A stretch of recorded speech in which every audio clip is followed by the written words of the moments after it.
If you like what you're hearing, put your money where your media is by subscribing to independent podcasts like this one. Go to lauraflanders.org/membership. And thanks.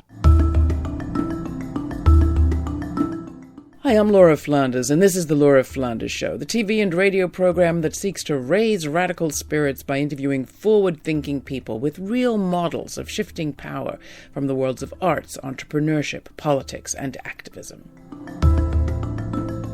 This week, we're revisiting our episode exploring whether activists should run for Congress. A progressive Democrat, Pramila Jayapal, and community organizer Dominique Stevenson sat down with me to talk about it at the 2018 Progressive Caucus Summit in Baltimore this spring. Then, 3 years after the death in police custody of young Freddie Gray, we visited the city garden that's sprouting up across the street from where he lived.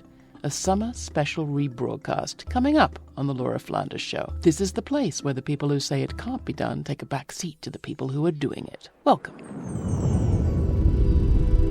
The Progressive Caucus Center Summit takes place every year in Baltimore, Maryland.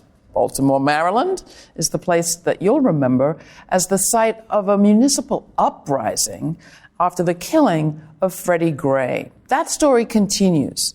The story that we reported at the time had to do with the community reaction here, which had everything to do with policing, but also to do with impoverishment of communities, segregation of schools, and lack of investment. It was also about a lack of a seat at the table for communities, in the sense that the Progressive Caucus Center Summit is also about changing something really big and institutional, the Democratic Party and politics in America. We wanted to bring together two change makers to talk about what model might exist for effective democratic progressive change. So, from Baltimore, we have Dominique Stevenson. She was in our special, From a Moment to a Movement. She works with the American Friends Service Committee. She's a Baltimore resident and activist. Dominique, welcome. Glad to have you. Thank you. Glad to be back. And we're also very honored to have Representative from Washington State, Democrat Pramila Jayapal. No stranger to this program. Pramila is one of the co-chairs of the Progressive Caucus, and she's actually the chair of the summit that's happening here, held by the Progressive Caucus Center. So we appreciate you taking the time, Pramila. Thank you for having me. Would you say that's the project you're engaged in, Pramila, as I just kind of outlined it? Yes. I mean, I think we're engaged in, obviously the result would be taking back the House in November, but the bigger result is creating a country that has fair policies for cities and towns across the country. And Baltimore, I think, is one of the places where if we were to invest in infrastructure, for example, the Progressive Caucus has a big infrastructure plan, which isn't just about roads and bridges, but is also about schools. It's about water. It's about the internet and making the internet accessible and available. Those are the kinds of policies that the Progressive Caucus is pushing. And it's for places like Baltimore. But we're also pushing policies around racial equity. And, when I think about the work that you've done, Dominique, here after the killing of Freddie Gray, we are a caucus that believes that racial justice, economic justice, gender justice are all part and parcel of the same thing. And your history, just to give Dominique a little sense of where you come from, you're a highfalutin member of Congress now, but you were an organizer for a long time. Yeah, I am an organizer still. I always say to people I'm an organizer first and an elected official second in some ways. But yes, my history has been of organizing in the streets around very tough issues. After 9/11, I started what is now the largest immigrant advocacy organization in Washington state. We were on the front lines of fighting for immigration reform. We sued the Bush administration around the deportation of Somalis, and we won. And then we also got very involved in police accountability. I was one of the leaders in Seattle that signed on to a request to get the Department of Justice to come in and investigate the Seattle Police Department around biased policing.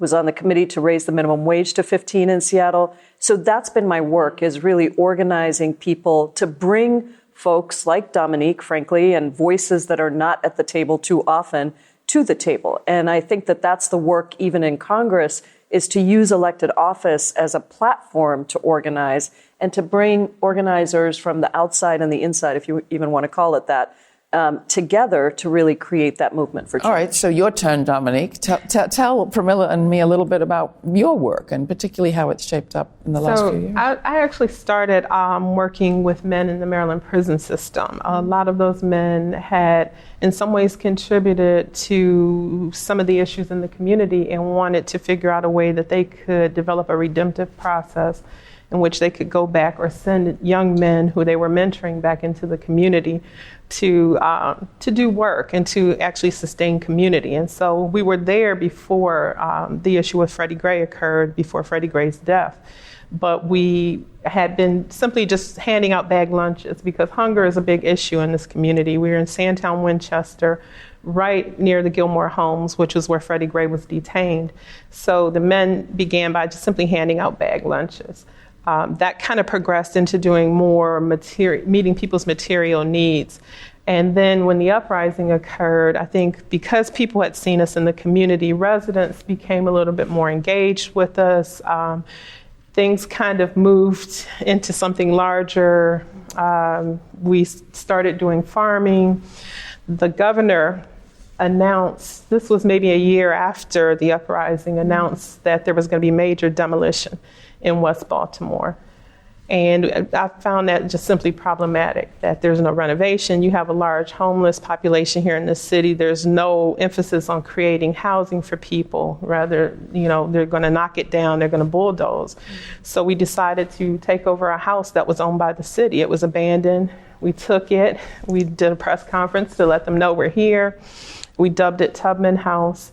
Over time, we've negotiated with the city. We have let them do the demolition, but we have access to that land. And what we plan to do is create a biocellar, which is a large indoor submerged greenhouse, so that we can do year-round growing.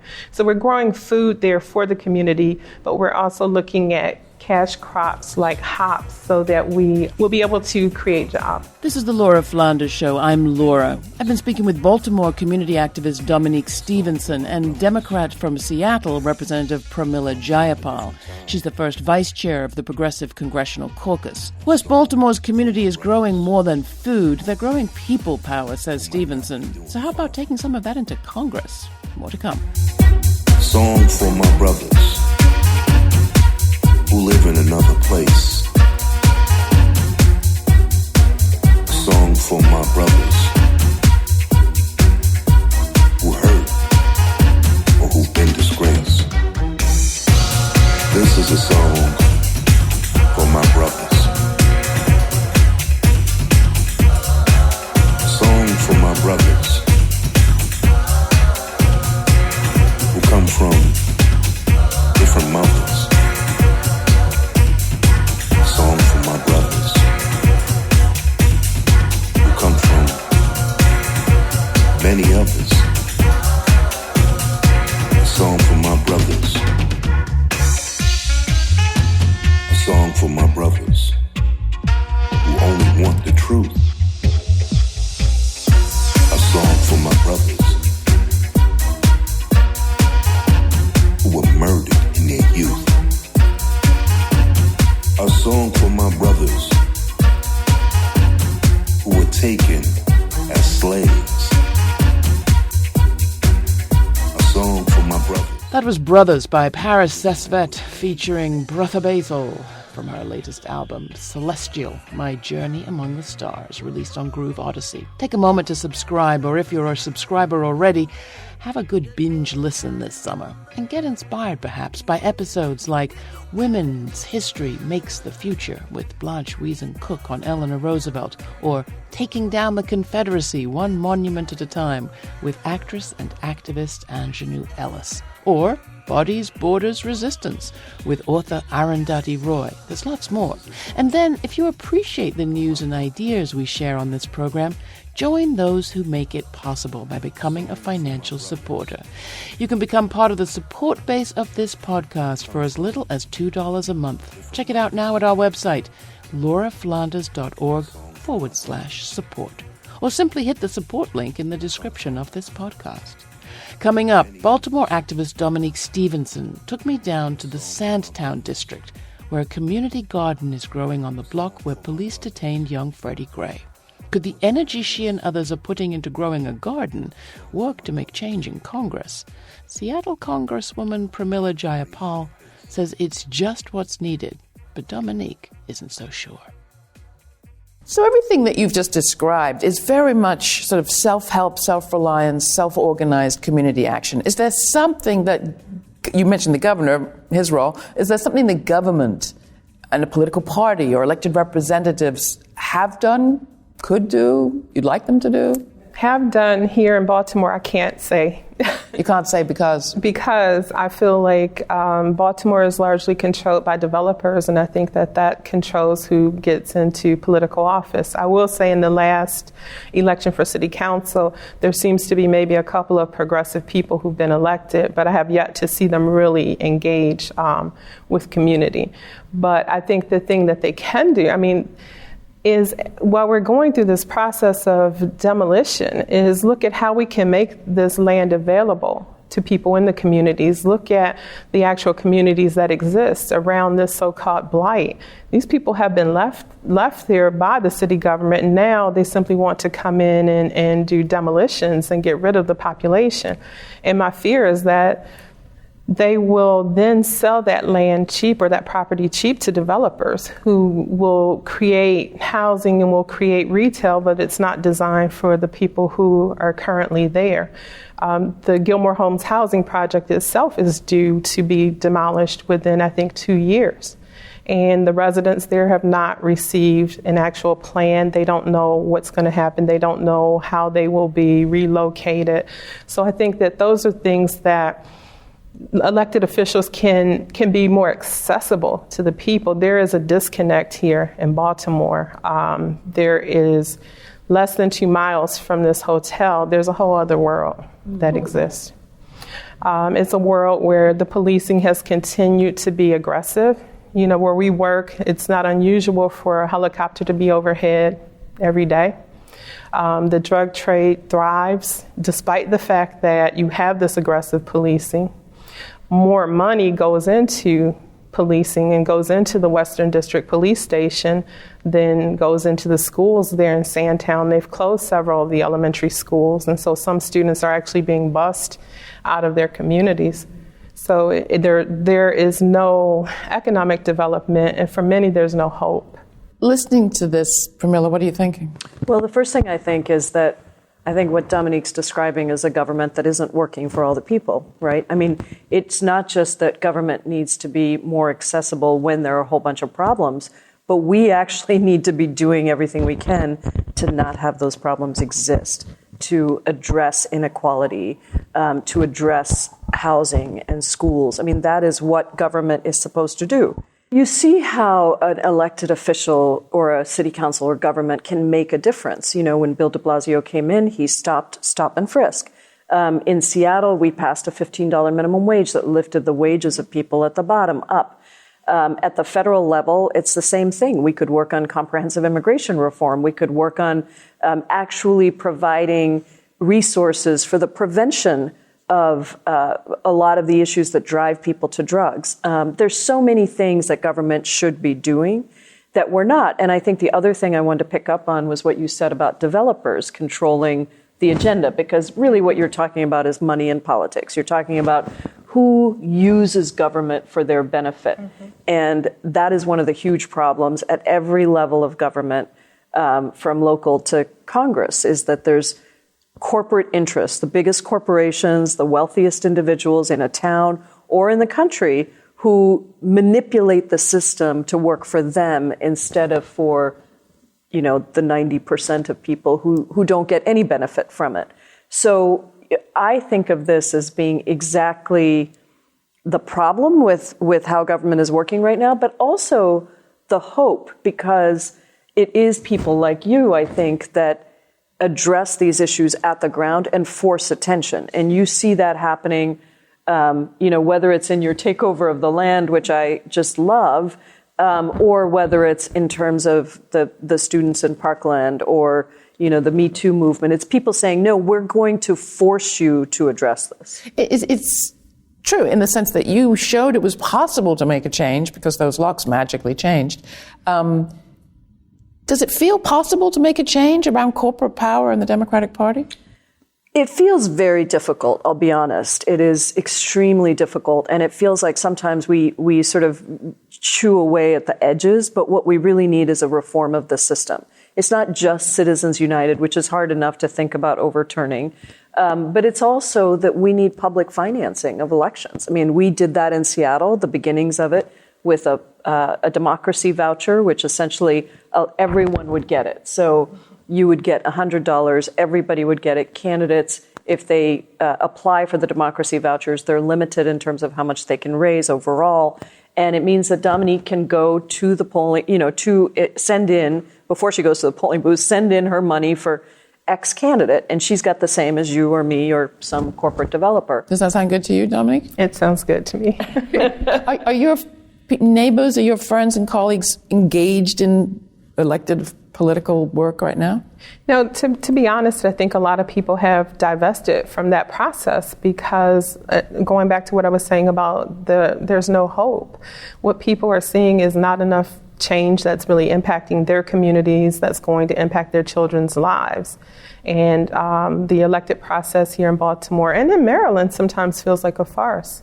So what would it take to shift that? Once people have sort of divested and got discouraged, it's kind of hard to suck them back in. It is. I think that, one, it's going to take a lot of work on the grassroots level. I think it requires growing up some of those candidates from the communities that we're working in. I think that people need to see people like themselves, people who understand their issues as their representatives.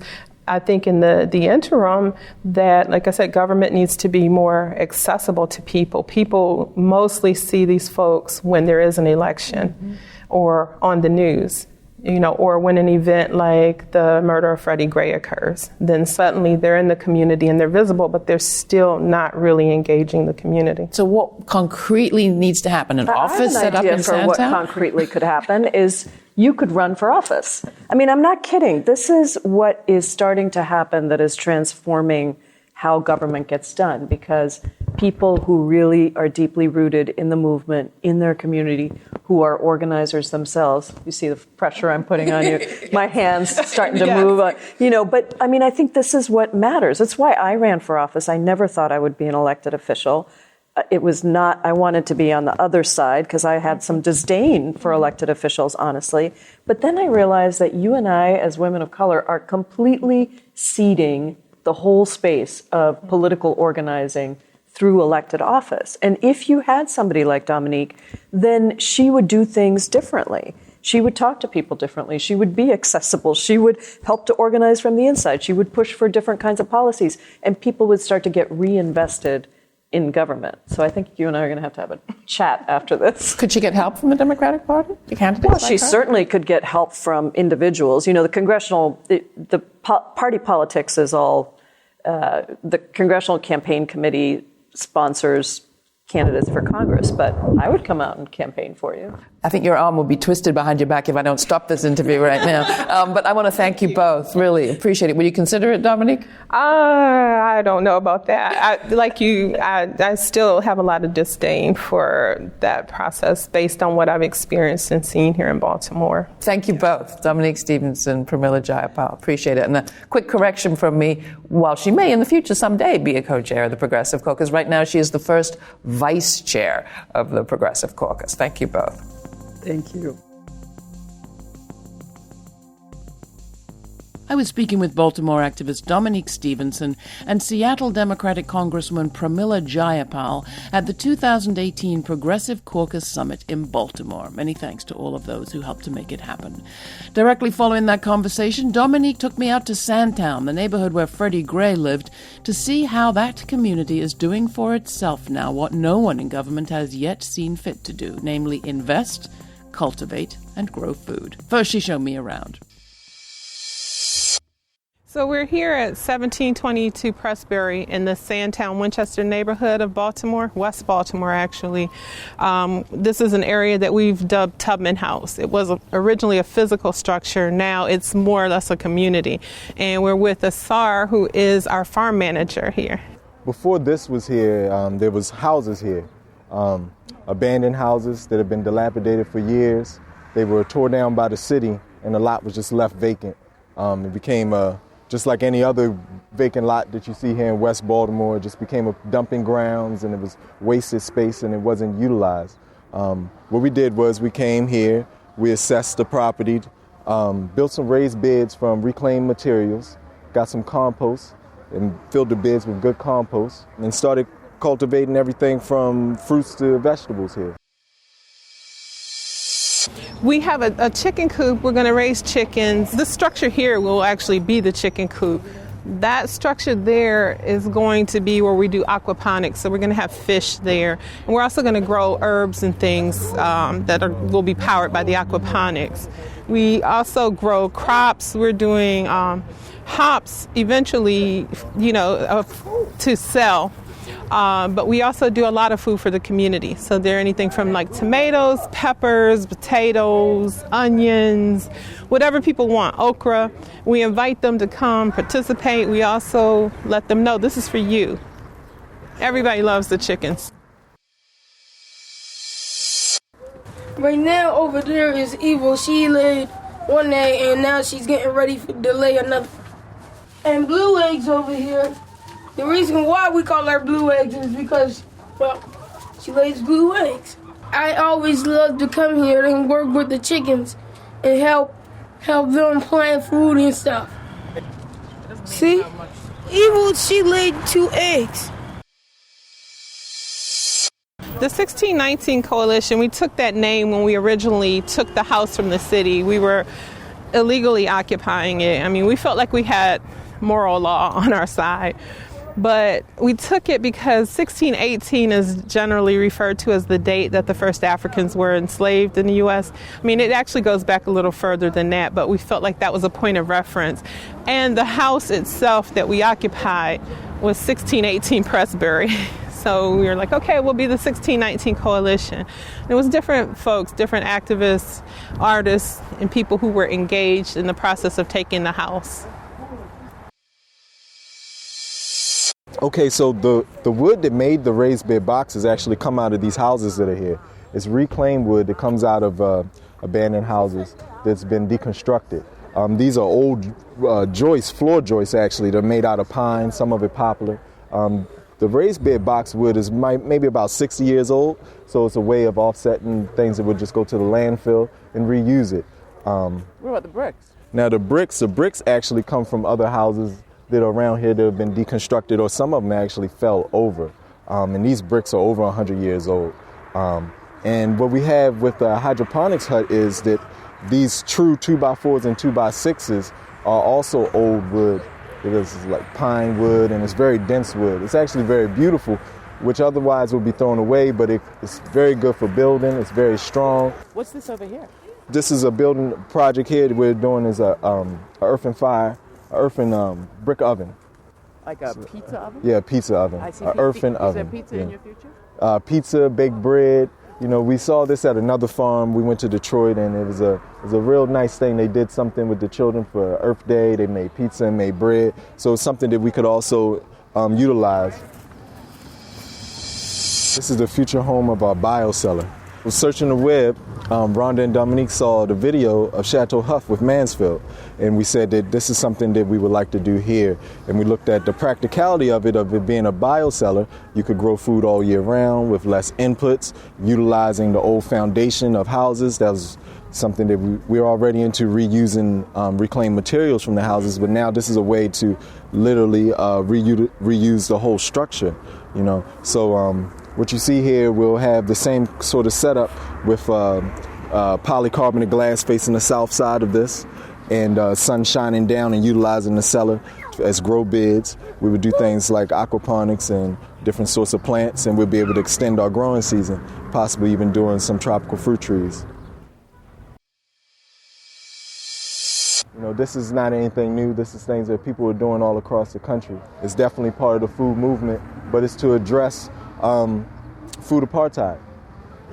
So making this food available to the community, initially making most of the food free to the community where they can pick at their own time. And also it's a training ground. Building these raised bed boxes is a way to teach vocational skills to the youth, It's a way to tie in science and STEM into there. We have everything from rainwater catchment systems to building solar panels on top of the aquaponics shed. Also looking at dealing with other aspects as far as like growing the food, but also how to prepare it. So out here we do things like prepare smoothies, we prepare meals on stoves. You know, the children are able to sample these meals, make recipes, take them back to their families, and then duplicate them. You know, so they learn about culinary arts, health and wellness, and urban agriculture, as well as any other program we do here, like literacy or tutoring. What we're doing here is we're building community. It's self-empowerment. It's how in our communities we redefine our own lives and we tell our own narrative, our own story, regardless of what the media states. You know, it's a lot of respect for these places that are here. Building this garden, it is a place that grows food, but it's also something that changed the physical structure of this neighborhood. You know, and that does something to the neighborhood. It does something for the spirit of the neighborhood. You know, it not only gives hope, but it's an example of what these vacant spaces should be used for. As far as statistics are concerned, it's ground zero for a lot of the hardship that you see in urban cities. You know, however, you know, it's also a place where the police department gets more funding than any other district in Maryland or any other county in Maryland. You know, so you have a lot of money that's coming in here that's invested into policing, but not into the community, not into creating jobs, not into education for youth, not into supplementing people's diets or food. And, you know, so it's a lot of things that are missing here, you know, and this is just an example of how you can bring those things back.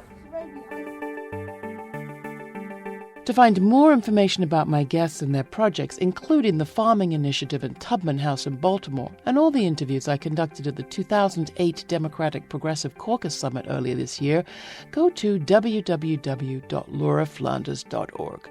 That's also where you can watch the TV version of this program and download and subscribe to this podcast. And if you'd like your local community radio station to air the show, let your station know it's available through Pacifica Radio and PRX, the Public Radio Exchange. Next time, we revisit outsider power shifts and insider politics. My conversation with Maurice Mitchell, formerly with the Movement for Black Lives. It was his first in-depth interview after being appointed as the new national director of the Working Families Party. I hope you'll join us.